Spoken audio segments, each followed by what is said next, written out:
ഒരു വ്യത്യസ്ത രീതിയിലുള്ള ഒരു കച്ചവടമാണ്. പണ്ടെല്ലാം ഇങ്ങനെ ഓരോ ആളുകൾ വീടുകൾ തോറുമെന്ന് ഇങ്ങനെ ചോദിക്കലാണ്.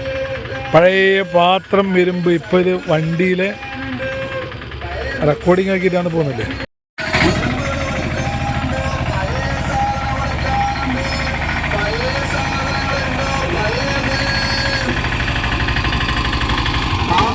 കുട്ടികളെ, പാട്ടുകളെ, ഇരുമ്പുകളെ, കസാല പൊട്ടികളെ, പേപ്പറുകളെ, നോട്ട് ബുക്കുകൾ കൊടുക്കാനുണ്ട്, പഴയ സാധനം കൊടുക്കാനുണ്ട്, പഴയത് കസാലകൾ കൊടുക്കാനുണ്ട്, പഴയത് കൊടുക്കാനുണ്ട്, പഴയ ബുക്കുകളെ, ഇരുമ്പുകളെ, പേപ്പറുകളെ, നോട്ട് ബുക്കുകളെ, കസാല പൊട്ടികളെ, ഡ്രമ്മുകളെ, നോട്ടുകൾ കൊടുക്കാനുണ്ട്, പഴയ സൈക്കിള്